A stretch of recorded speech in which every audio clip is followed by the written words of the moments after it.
for medicine alone, over a period of 8 years, I have 25 rejection letters to my name, addressed to me. But all it took was one letter of acceptance.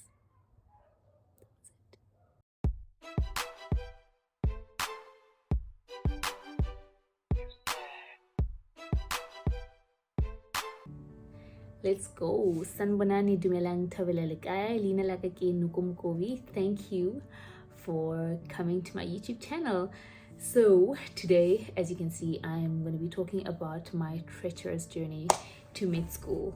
And I say treacherous not because it was it was difficult, but it was really long. And I'm here now, second year medical student. I made it in. I'm a mom, I'm a wife, I'm a sister and a friend. So guys, it doesn't matter who you are. If you have a dream and it's in your heart and God put it there, let me tell you, trust, he will see it to completion. Let's go. So to be very honest with you, I only started applying for medical school after I had gotten my first degree. And I'm a qualified speech language therapist. That is my first degree. I have another degree, it's a postgrad qualification in child health, which I got on my journey to medical school, but I will tell you where that fits in a moment. One thing about being a non-traditional medical student, which is what they call us, as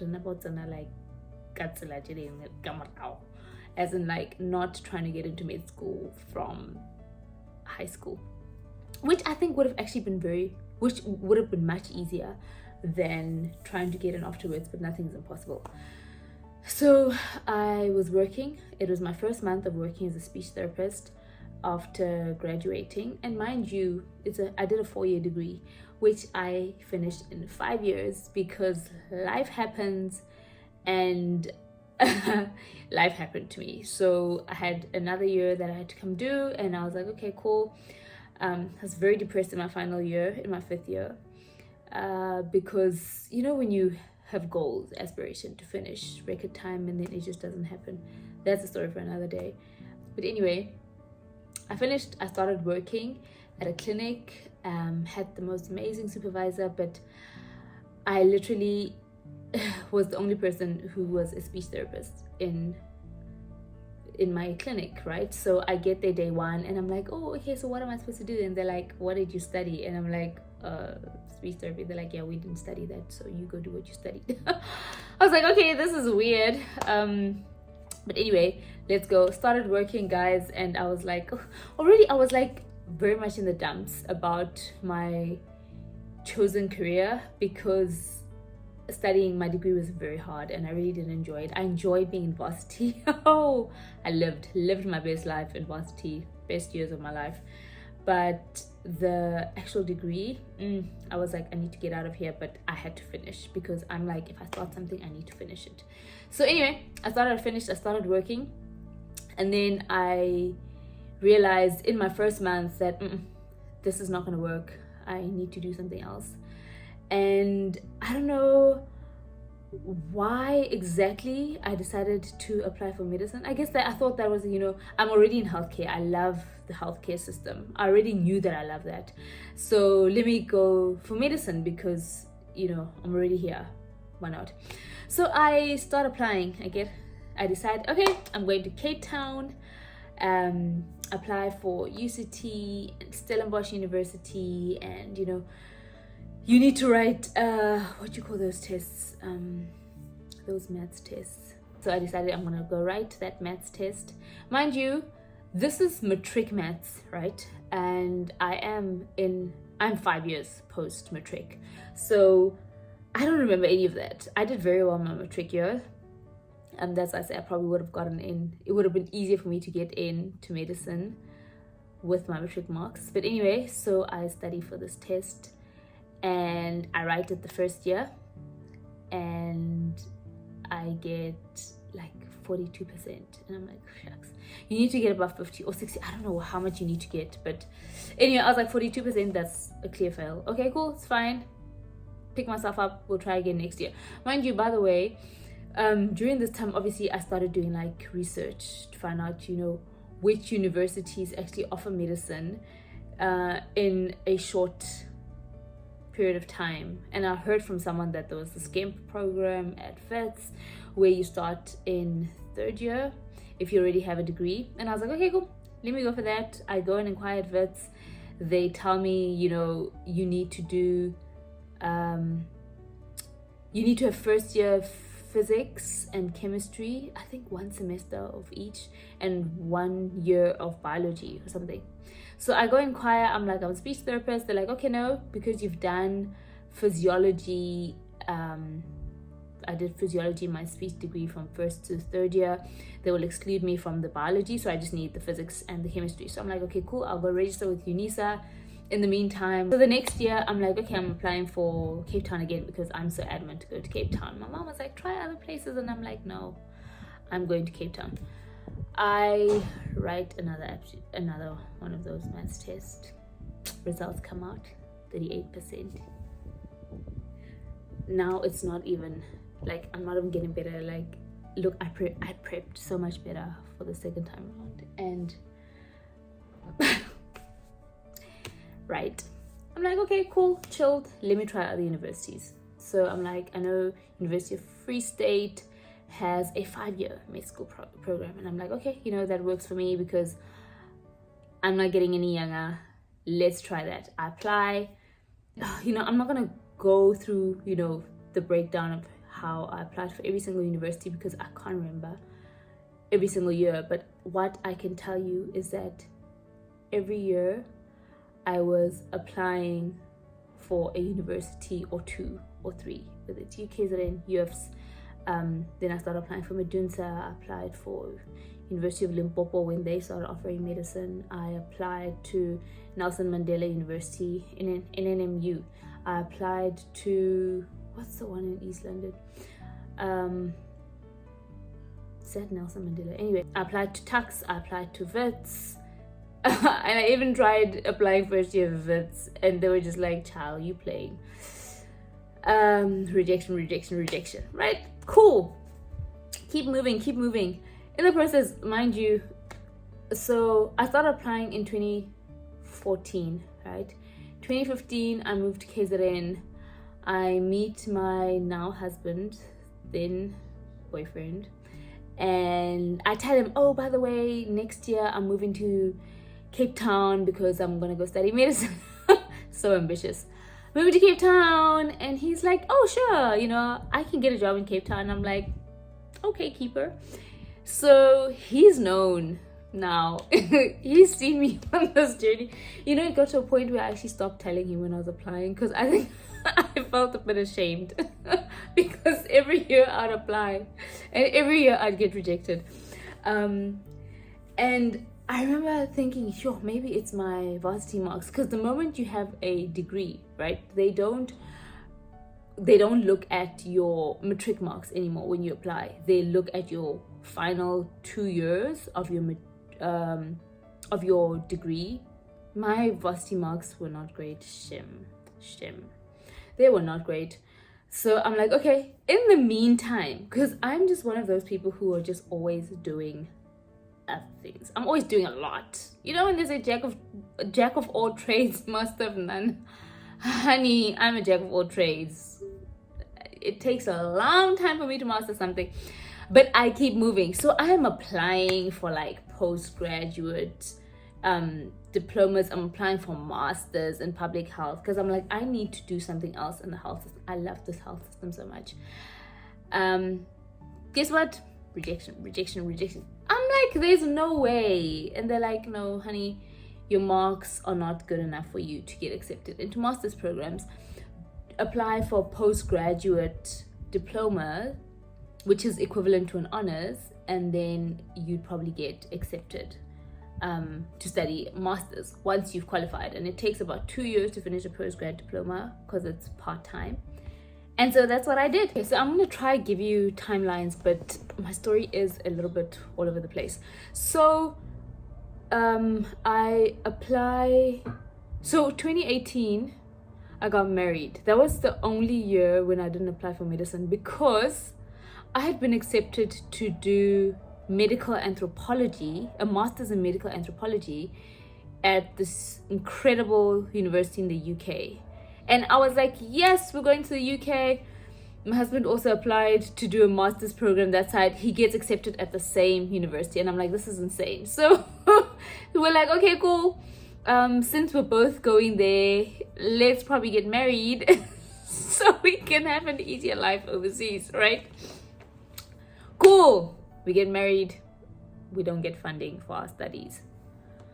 You know how hard it is to get funding for a university like overseas? Guys, it's so expensive. Tuition is like South African tuition is a lot. But overseas, shame. We weren't gonna make it.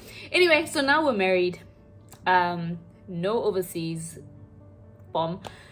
But we're like, okay, cool, let's keep moving. This is 2018. Then we were living in KZN. I'm working, he's working. You know, I'm working as a speech therapist at a hospital. And, you know, I'm enjoying this and that. I'm enjoying, like, my hospital patients. And, you know, but I am still applying. Honey, I'm still applying. So I carry on. It was just 2018. I took a break. But I started applying again. Eventually, I was like, okay, no. Let me focus and get a postgraduate. Let me apply for a postgraduate qualification that is going to override my honors, like they had advised me to do.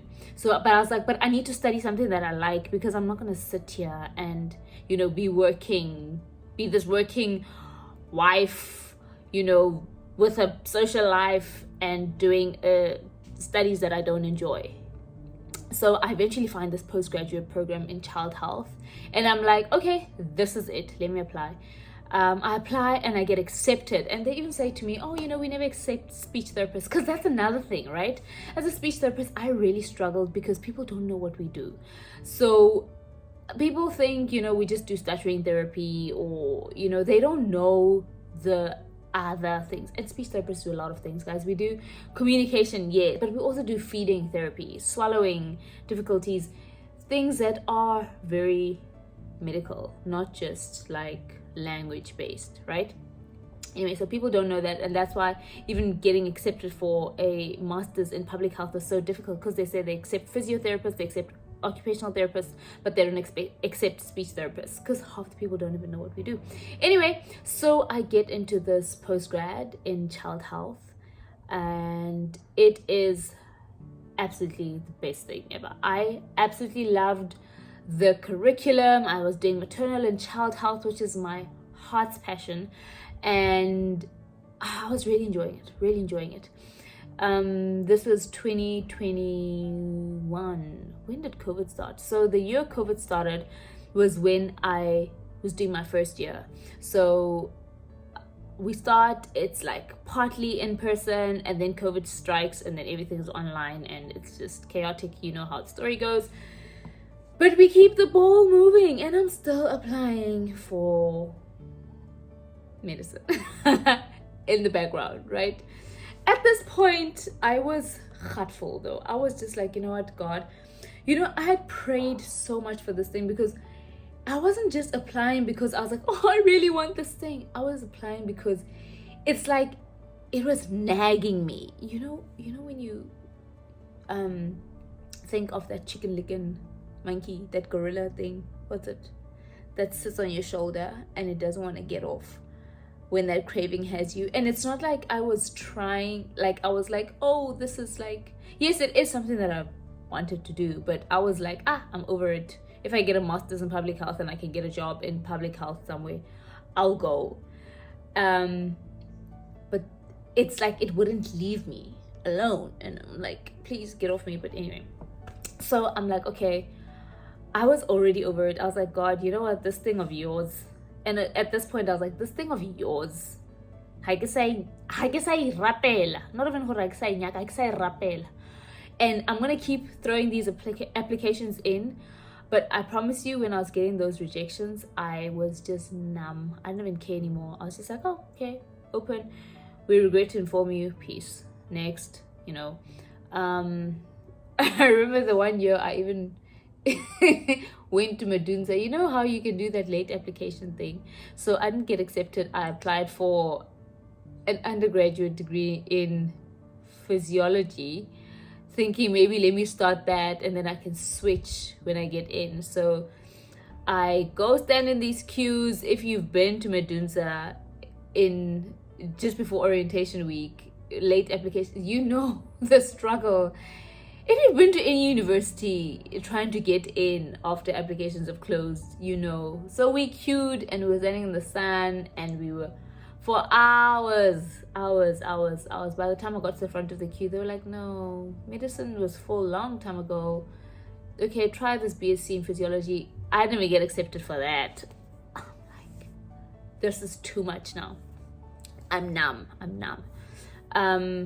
But I keep putting in the applications, but now I'm just doing it out of routine, and I knew exactly when the application dates were. That was another thing. You have to know when applications open, know what documents each university wants, because universities want different things. Some will say they want a motivational letter, some will say they want certified documents, some don't care if the documents are certified or not. Oh, sorry, there's something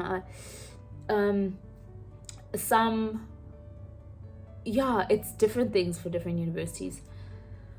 The one year, I think it was 2022, I applied to 8 different universities because I was like, you know what, I'm gonna show them who I am. Did I not get 8 rejection letters that year? I laugh now, ne? For a whole year, it's like every month. Every month. So you start applying in like April, right? Every month until like Feb the next year, I was getting a rejection letter from a different university. And that's when I was like, you know what, God? I decided then, I'm not doing this for myself anymore. If this is what you want, you can get it. But I was still applying because, yeah, how else are you gonna get it? So I'm still busy with my postgrad. It was a 2-year program. Absolutely loved the curriculum while I'm working. And then, guys, a miracle happened. I get an invitation to an interview for medicine. And I'm like, and it's in Cape Town. And I'm like, wait, what? So I prepare like my soul depends on it. I was studying like I'm gonna go write matric exams, because I don't know if you can study harder for anything else. Like if you can study hard, like matric exams for me, I studied my soul out. So there I go studying. I'm researching about this university, and I'm like, you know, what do they want? What do they do?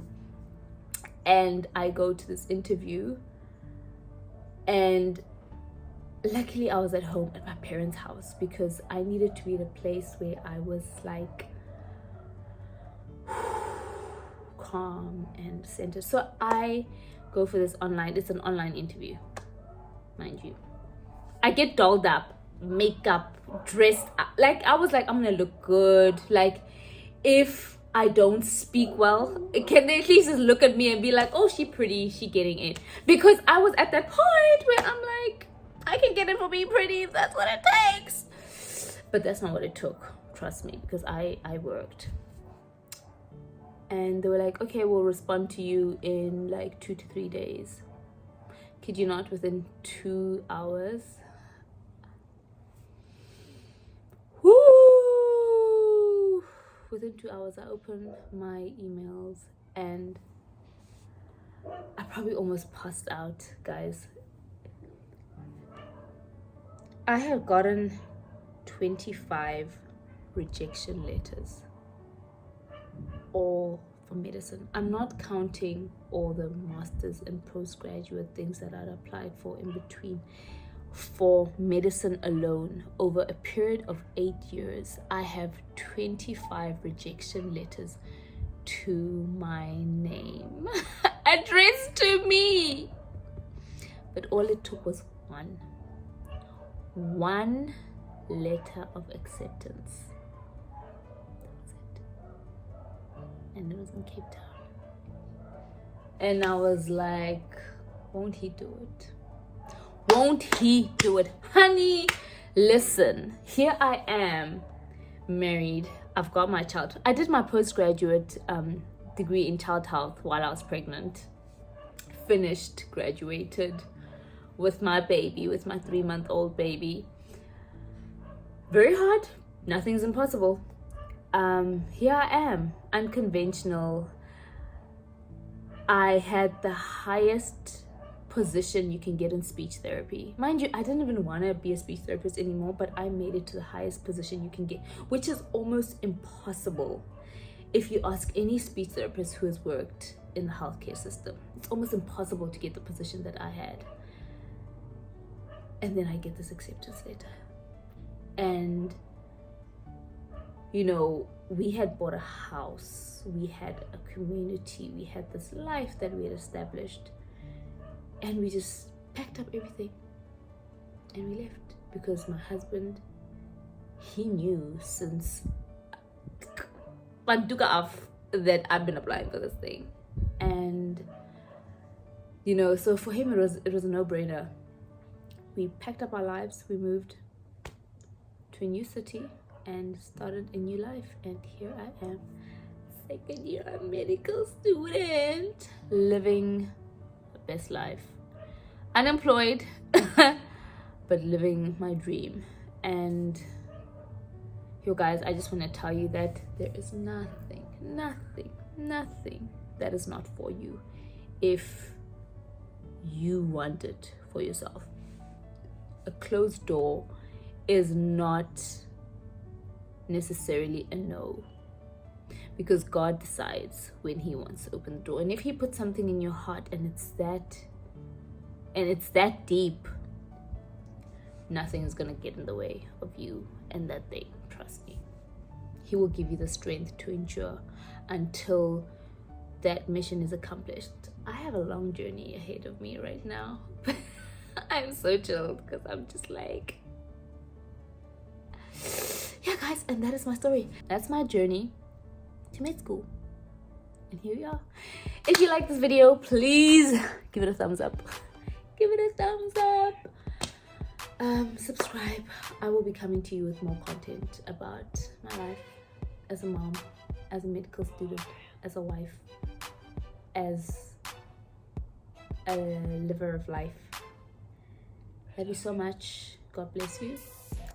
And I wish you all the best. Let me know if you're on this journey and if I can encourage you or pray for you or something. Honey, you need to pray. Love you. Bye.